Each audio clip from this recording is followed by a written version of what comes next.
Today on Jay's Corner, what we're going to do is going to be sitting up here. Let's just take a quick look at the agenda here for today.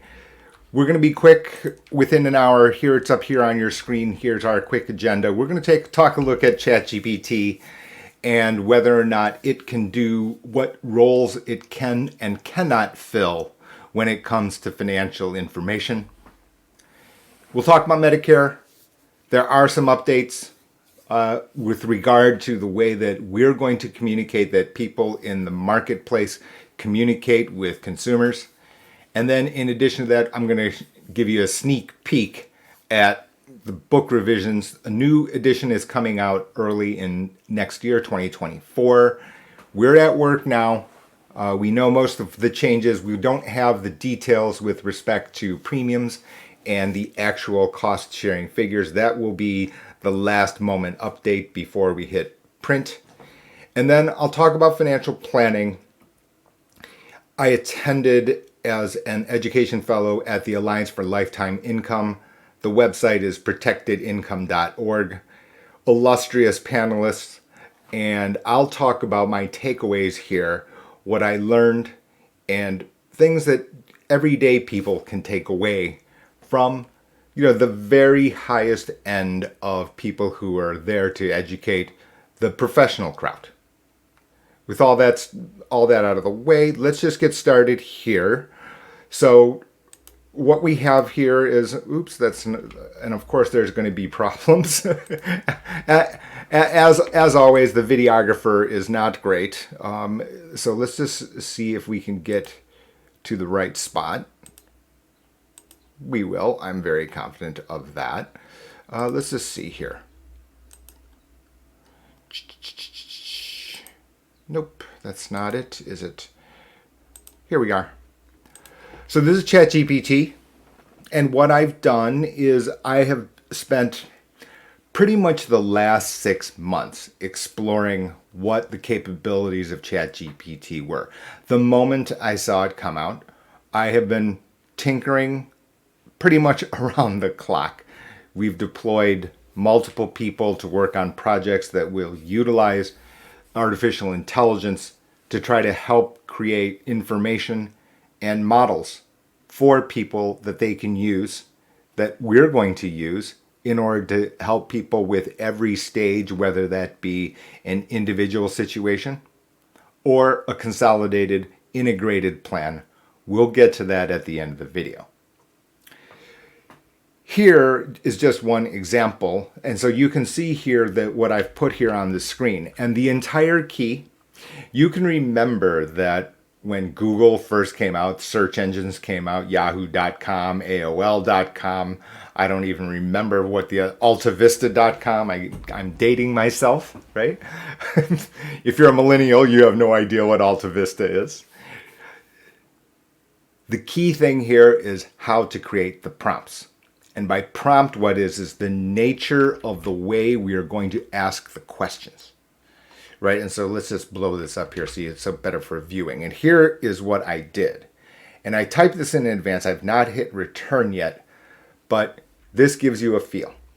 So what I did is I asked the ChatGPT, put yourself in the shoes of a married couple with one spouse 64.9 years old. In other words, just prior to Medicare. One spouse 62 years old. In simple language, describe how to consider healthcare cost options. So with that, let's just see what artificial intelligence comes up with, and let's just take a quick look. And we won't share a link to the chat. Actually, I will. What I'm going to do, let's see if I can get it. Oops, nah. I'm going to put a link when I get to the... So you can see it here, how quickly it's coming out with an answer. When considering care cost options, there are several factors to consider. Here's a simple guide. Understand your current health status. I like this. So I'm going to tell you now, as after a number of months, the quality of this answer has improved notably. So as artificial intelligence goes through all the information that's available on the internet, that you'll be able to get higher quality answers. And I would say that the principles here are generally okay. So let's just, here we go. Understand your current health status. I agree with this and I agree with the ordering. As people know, comprehensive financial planning clients know, there's a reason I started with Medicare, right? Because you need to know what your health status actually is. There are links. We're going to, on the third section, when I talked about the Alliance for Lifetime Income, the summit, the keynote speech at lunchtime was by Professor Emeritus from UCLA.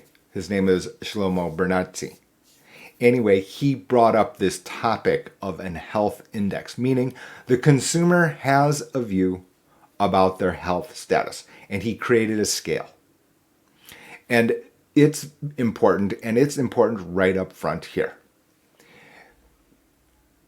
It's not only what coverage in health insurance or Medicare you need, it also ripple effects all the way to what your investment horizons look like, to every specific financial topic.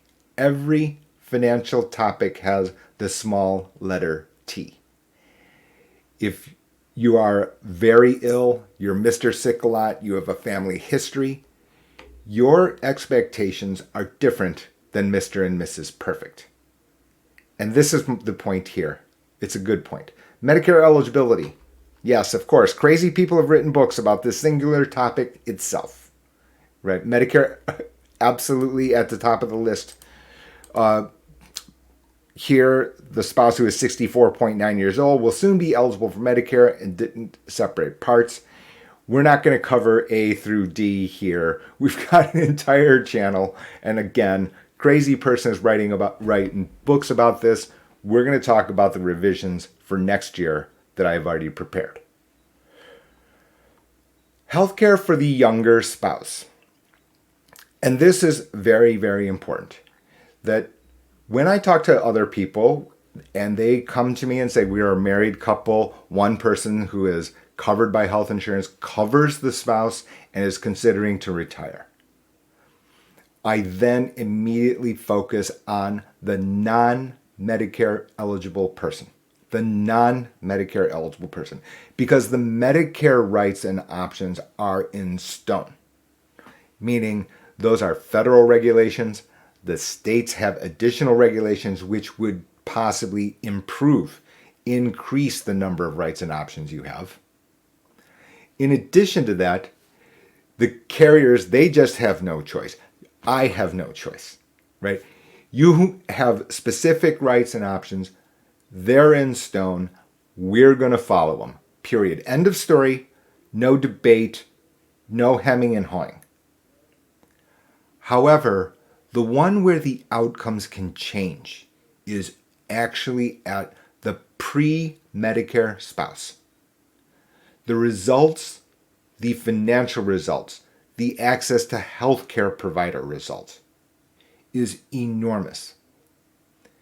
The ripple effect, the reason I branched out from Maximize Your Medicare to Jay's Corner is because I have known this central fact.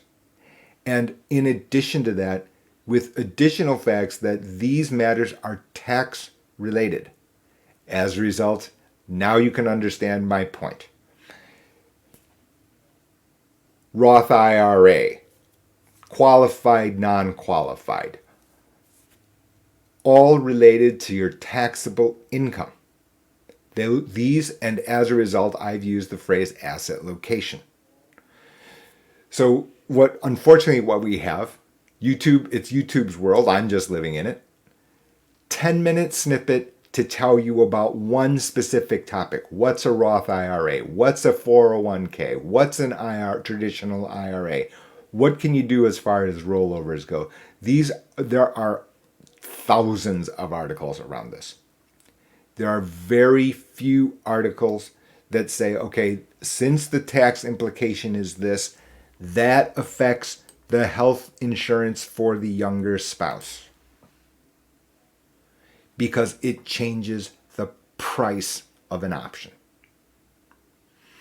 And this is what ChatGPT does very well here, is that at least it introduces the topic. And this is ultimately your takeaway, which is that artificial intelligence on these different topics that I've written about, on these different topics that I've asked about, it does do a good job of introducing the principle, introducing the thought process. However, what it does not do, as you can see it here, it doesn't do the nitty-gritty. It doesn't roll up its sleeves for your situation. They can look into individual health insurance plans either through a private insurer or the health insurance marketplace. All true. The cost and coverage of these plans can vary widely. True. So it's important to carefully review all options. True. In isolation, this is true. We're going to get to the ripple effect when we get down further to the list, I'm pretty sure. Long-term care insurance. Up on the Maximize Your Medicare channel, you have a video where I'm discussing the structure of long-term care insurance as well as how to defray costs if you cannot take care of yourself. I call it the elephant in the room. Nobody likes to talk about it. It's very unpleasant. I don't like to talk about this with my mother. Of course not. The thought is terrible. The idea of communicating about it is unthinkable. Even to yourself in the mirror. The idea of talking about it with an extended family set, very, very difficult. That doesn't mean that it's non-existent. Long-term care insurance here, you can see ChatGPT. As we age, likelihood of needing long-term increases. Nursing home could cover these costs. Important can be high, especially if purchased later in life. This is, again, very good at introducing the topic. Very insufficient as regarding to the different paths, the different options that exist. And, of course, almost no mention of price. Let's continue. Health savings account and flexible spending account.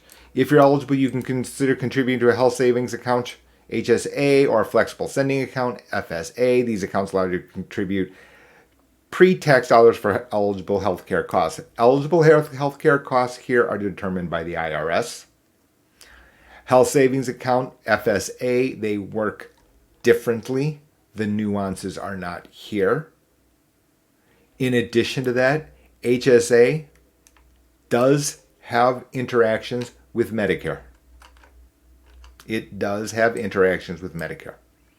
And the simple reason, as I've reviewed before, the punchline is no one can contribute into the HSA at the same time that you are receiving benefits from Medicare, either Part A or Part B. Or Part D, to be candid. You cannot do this. Healthy lifestyle. While this isn't a healthcare cost option per se, maintaining a healthy life can prevent or manage chronic diseases, potentially in the long run. This is beyond dispute, right? I'm not a medical professional. That's why you don't hear me giving you healthy lifestyle advice, right? In the same way, could I learn about healthy lifestyle? Could I have an opinion about healthy lifestyle? Yes, I'm pretty sure that Jack Daniels before 7 a.m., not a great healthy lifestyle, characteristic. That all said, it's not my specific lane. Financial topics, understanding about financial contracts is my lane, right? So you can understand why I don't love the idea that medical professionals be opining about the structure and pricing of complex derivative financial products. And before you, again, for those people who are new here, either to Maximize Your Medicare or to Jay's Corner, right? Don't call me a hater. I liked food when I was a child. My late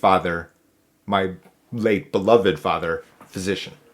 So it's not because of the fact that I think that doctors shouldn't be having an opinion. It's not because a doctor doesn't have the academic wherewithal to learn the candidly not complicated math of derivative instruments. I'm sure that they'll understand the concepts. In fact, I'd be more worried if your doctor didn't understand how probability worked, right?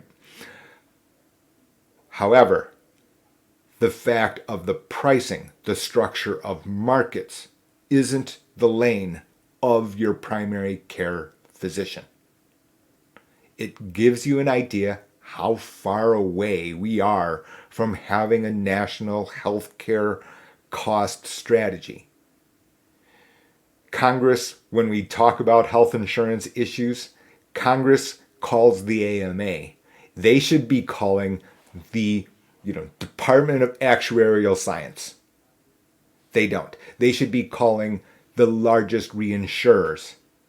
They don't. Who do they call? They call the Surgeon General. And that doesn't make the Surgeon General incompetent about healthy lifestyle. Not in the least. Plan for out-of-pocket costs. Even with insurance, there can still be out-of-pocket costs, including deductible coinsurance, to cover these potential costs. Correct? This is also self-evident. It is total cost. And again, it segues back to what I just said. These are derivative contracts. Insurance is an option. It's a derivative contract. As financial planner, as insurance producer, whatever hat you want to put on the top of my head, the issue is that I'm here to optimize total cost within predictable reason, right? I don't have a crystal ball. I presume that you don't either. Will you have a better view of your health index that I mentioned at the beginning of this segment? Yes. And that's why I'm going to dovetail back to Professor Bernard's comments from the Alliance for Lifetime Income. But the issue here is that when you plan for out-of-pocket costs, I understand there are biases on the way that you're fed information. Look at this case, it cost me $10,000. Look at that case I was billed incorrectly and I didn't understand something. I got an email from somebody the other day, first experience in Medicare. This person said, I had to pay a lot more for a particular eye drop. And I said to that person, we took this into account. We added the total cost. Our guidance was, given that information, that particular Part D plan was most efficient. That doesn't mean every line item is cheaper. We are trying to minimize overall cost.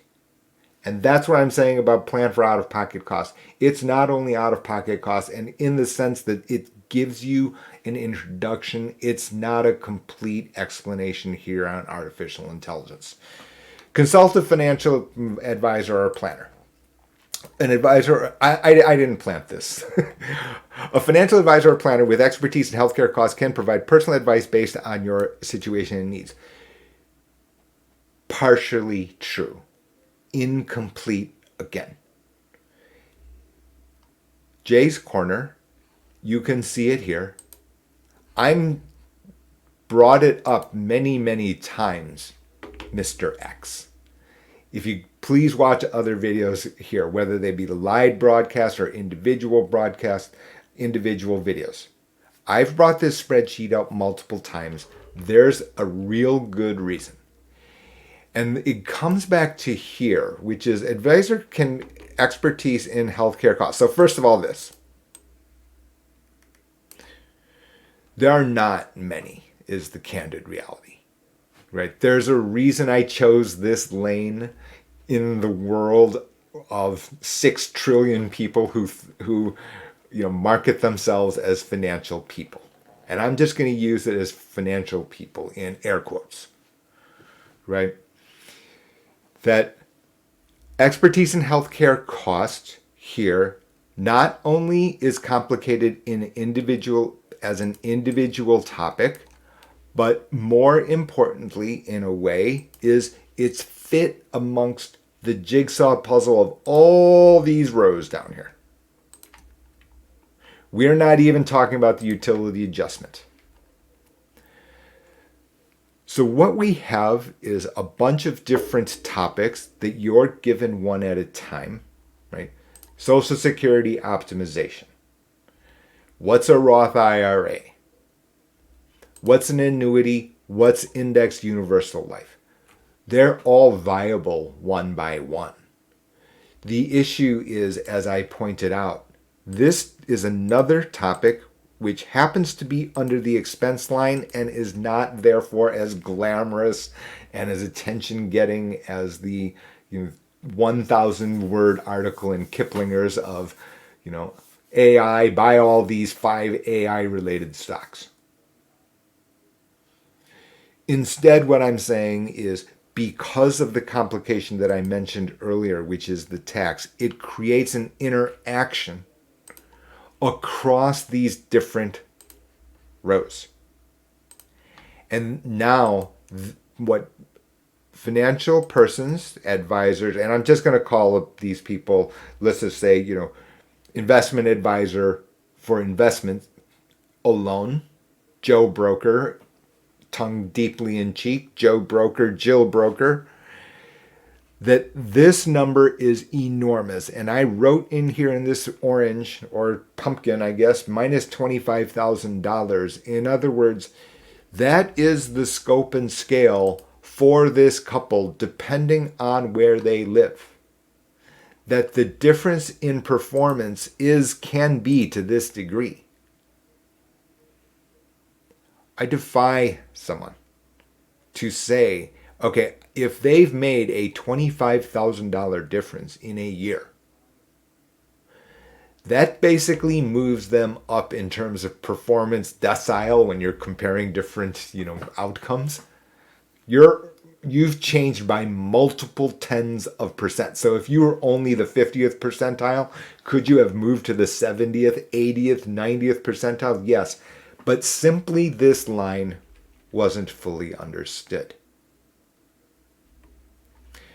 That's it for the artificial intelligence, basically here. So I segued into these different areas, but there's your takeaway here, which is we're going to be checking back. I do check back.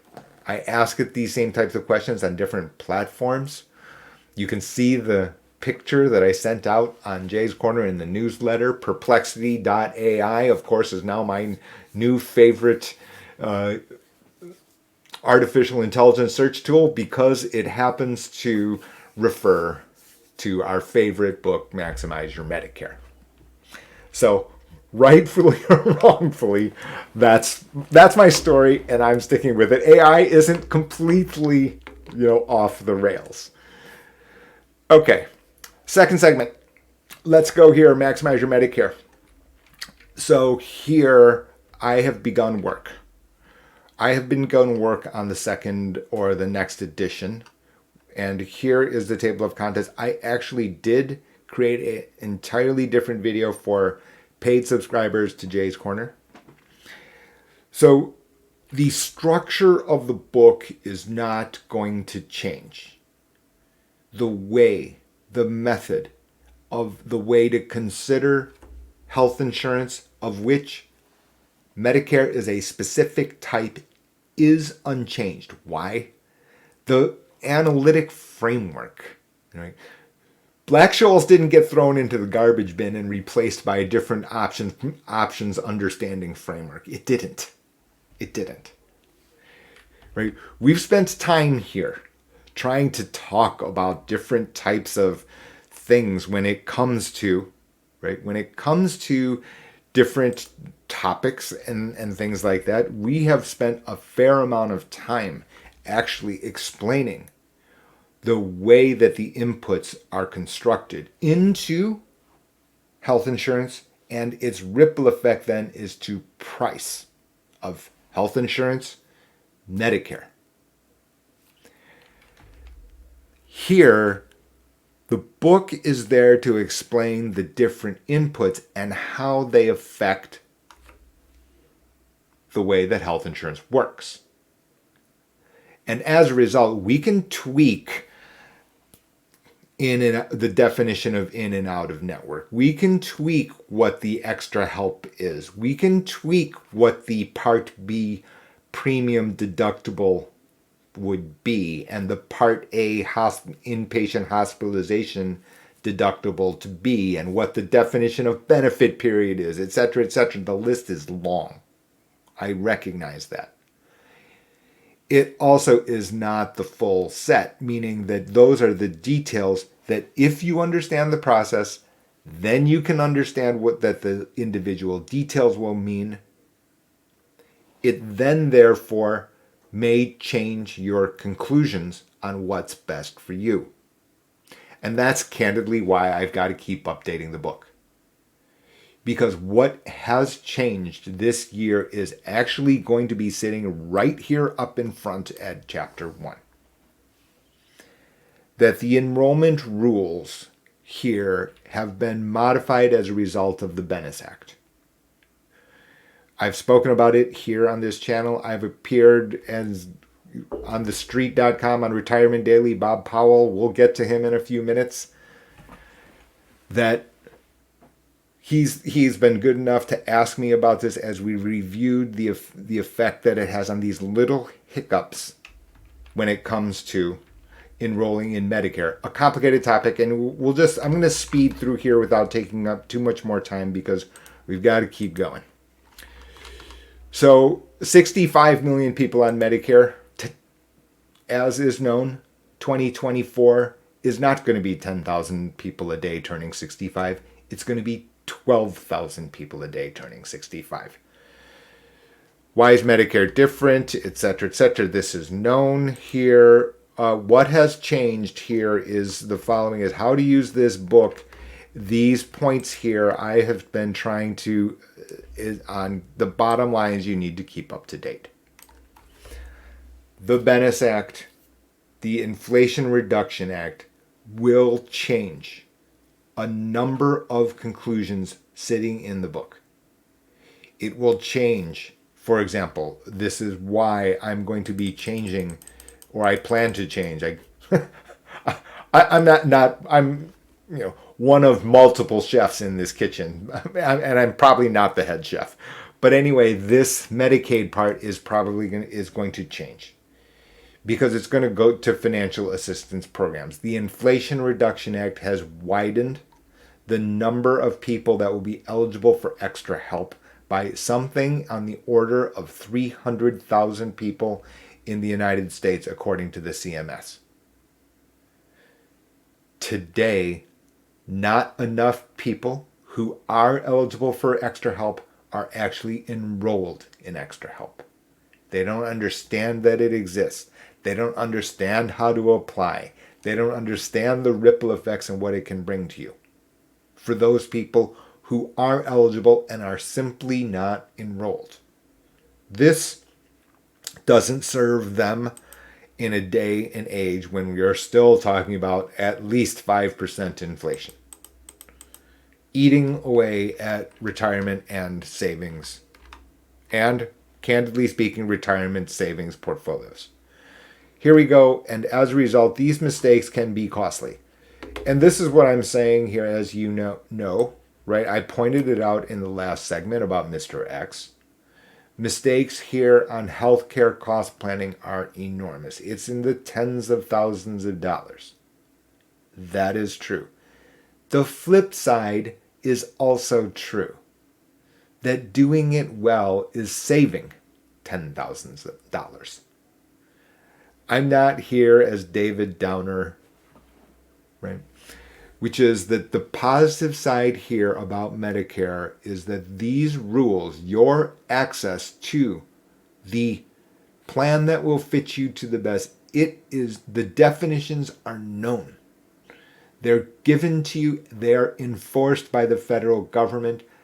I'm saying, as a person with derivative financial experience, that the rights and options are heavily skewed to the buyer, not the seller. Not the seller. This puts you, the person who understands what is going on for themselves. Like I said, this when we talked about this other area here and the health index and understanding your current health status, can you pair them together and get the most for yourself? Yes, you can. I'm sure of it. We've got a long list of people who've done just that. Let's just keep going here. Avoid mistake number 1. We're going to have to change this, I think. This is just continues to go on. And it's gotten actually more complicated, which is healthcare is not health insurance. It's one of the 2 mantras of Jay's Corner, right? Healthcare is not health insurance, and stocks for show, bonds for dough. So, healthcare is not health insurance. I've already discussed this. It's getting worse. It's getting worse because the different stakeholders are starting to co-own each other. Meaning, without naming names, big pharmaceutical, big pharmacy owning healthcare services. Big insurance company owning hospital systems, primary care physician practices. There's a reason that I have my own personal private thoughts about how to modify Medicare Advantage. It simply put it is so complicated underneath the hood that putting together the car has interactions that people don't see. And unfortunately, it's not going to be the case, in my view, that the regulator, the supervisors are going to be able to keep up with the speed and the smarts and the resources of the groups, the stakeholders. And the rules here aren't built in a way to protect the consumer fully. That sounded like a bunch of jibber jabber. As I'm saying it, I'm like, oh no. It's the reason I don't really spend lots of time in saying this is the way the world should work. I have a view, of course. Of course I do. Right? I have a view on how these pieces can fit better. That is true. I'm also not sure that practical reality makes it almost impossible that my recommendations would be enacted. And third is, if you're a person living on Social Security alone, if you're a person who doesn't understand the language of Medicare, none of these first 2 points, none of what I think matter at all. Right? You're trying to make it work. I get that. I've met persons, spoken to persons from almost every walk of life. Can't say all, but I can say almost. It doesn't matter if you need every dollar in order to pay for groceries and your mobile phone bill. It simply doesn't. It doesn't matter that I'm writing a letter to, the CMS or to actuarial firms to ask them what they think about my ideas. None of that stuff matters. What does matter is that you understand Medicare so you can take away the best option for that fits you. And the best starting point is to not confuse healthcare with health insurance. To not confuse healthcare with health insurance. Unfortunately, we live in Twitterverse, where we've got doctors making popular hot takes and TikToks throwing rocks at insurance companies, when in fact, insurance companies may be owning that medical practice, which is a pretty ironic, perverse video when I see this stuff out in public. With that, not too much more. What I am going to say, and not announced here, except here today, which is that persons who subscribe to Jay's Corner, the paid version, right, which I want to call $30 a year, where there's the information that I'm not comfortable in releasing in public, We're going to get to that in just a few moments. That the new edition of Maximize Your Medicare is yours for free. I will pay for everything. Postage, shipping, send it out to you anywhere in the United States, in the 48 states. Sorry, Alaska and Hawaii. Anywhere in the 48 states. I'll send you a book as soon as it's published, as soon as I get my hands on them, if you subscribe to Jay's Corner for the first year. No problem. That is nowhere in print. I intended to. I haven't had time. Second update on Medicare sits here. There are going to be new rules in 2024. The amount of noise in marketing is enormous, right? You can see it's been enormous. This is not new. Right here up on your screen, for example. Nope, not up on your screen at all, is it? On your screen, let's just see if we can get up there. Let's just see if we can get up here. Here we go. For example, this is a video where I have actually reviewed, Medicare commercials, and this was in what, 2021? Something like that. On when Medicare commercials became, and largely this is dealing with Medicare Advantage. Dealing with Medicare Advantage. The controversy around Medicare Advantage and part marketing is fierce. You can see that in other videos I have actually discussed think tank articles where they are trying to overstate, leave out details, to make suggestions that only marketing dollars and the way that we get compensated drives decisions for consumers. I find that not even-handed and full of omissions. And the point is that it's easy for the public to read and just to soak it in. The source is undeniably credible. In this particular case, I want to call it Commonwealth Fund. Very high quality think tank regarding healthcare cost information, or Kaiser. It's one of those two. I basically don't throw mud at any other groups because I find them unqualified. I'm only picking at those groups who are the super qualified. The tweak here to next year is down here. It's there in purple in your screen. The 4 provisions CMS is finalizing but modifying include permitting agents to make busy reply cards available at educational events, requiring an agent to tell prospective enrollees how many plans are available from the organization, extending the length of time agents are able to recontact beneficiaries to 12 months, allowing an agent to meet with beneficiary without 48-hour cooling off period. So that looks like a bunch of jibber jabber.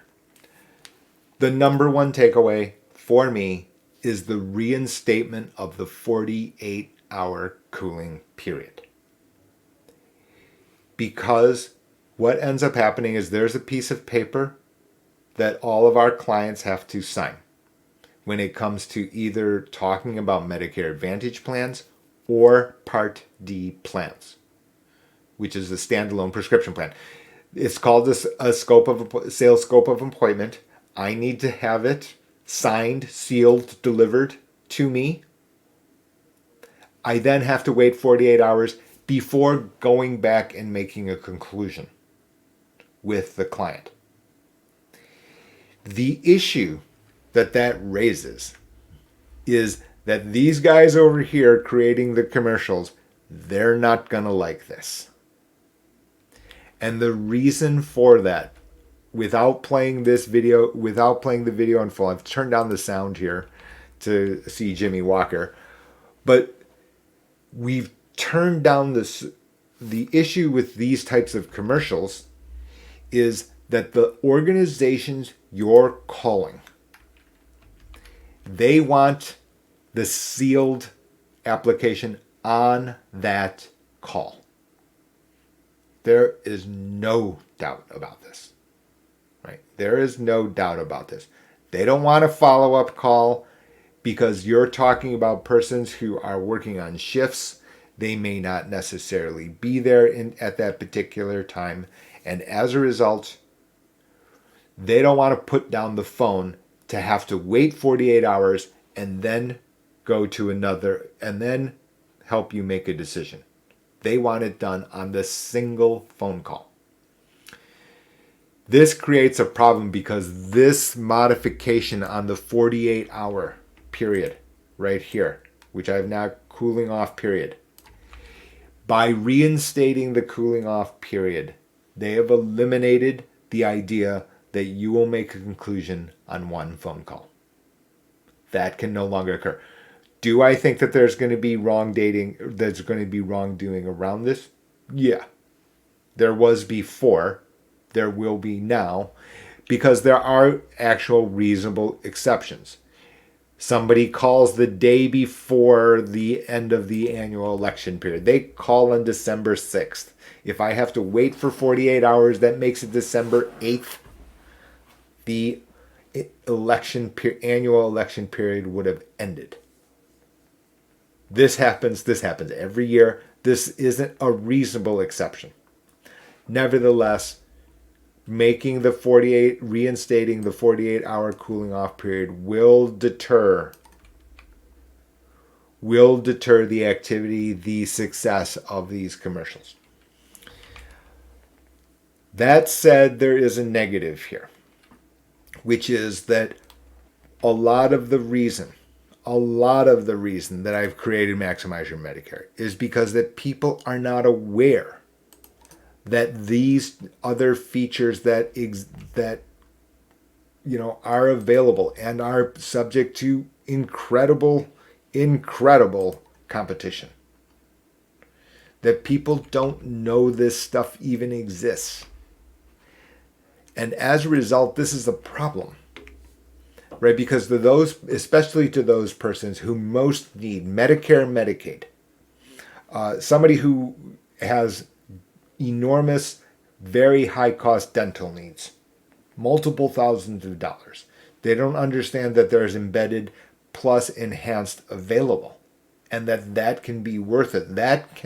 The world is so competitive that this tiny detail can be the difference between plan number 1 and plan 101 in Hillsborough County. And I'm not kidding about 101. I'm low. Right? So the fact that people don't know these features exist inside of plans, and if you cut down the amount of marketing and awareness to the people who most need, they're basically doing what? They're overspending down here by an enormous amount that they simply were not aware that they could have saved. And that's your issue.